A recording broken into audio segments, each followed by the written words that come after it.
Kan malaikat dia naik ke gegap. Nyan malaikat, urang nyan malaikat, nyan yang bermasalah.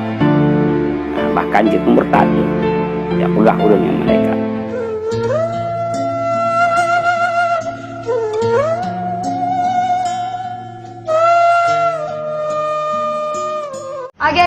Kan malaikat dia naik ke gegap je.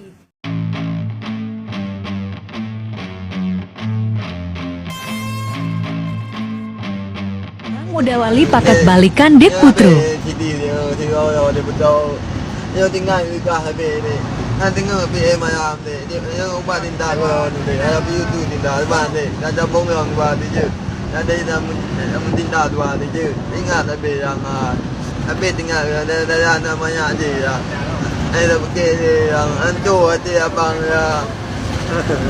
Assalamualaikum warahmatullahi wabarakatuh. Baik. Sebenarnya tentang video yang tengah viralnya yang dipegah malaikat ke urang, sebenarnya alung anak alung dadapi. Cuma apa ika gedanya maka alung jawab. Yang pertama, ketika sidodro urang dikun malaikat kepada orang lain yang ditasbih adalah sifat God. Sidodro urang na sifat God, kemudian ikun ke urangnya lagi malaikat. Nyan hana masalah.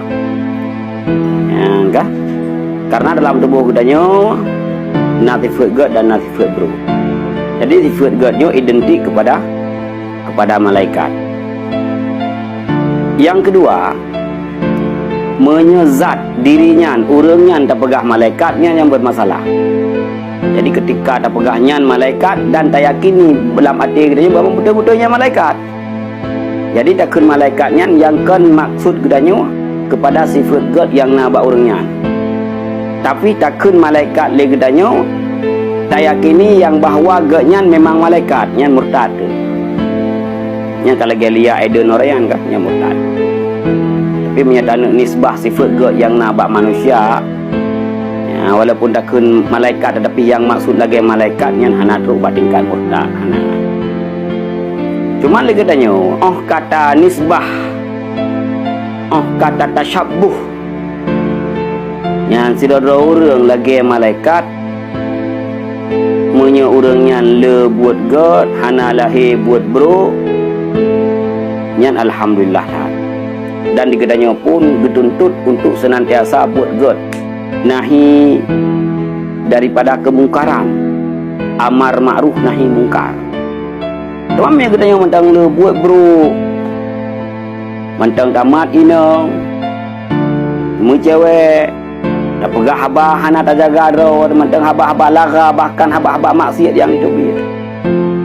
Ya, maka kurang God lah. Jadi ke perkara akidah le ulang sekali kata, yang tak maksudnya adalah tak tasbih sifat God, tak serupakan sifat God lagi malaikatnya la masalah tabiha. Menyadayakini bahawa nyan malaikat, urang nyan malaikat, nyan yang bermasalah. Bahkan jika murtad, ya pegah urang yang malaikat dengan keyakinan yang benar.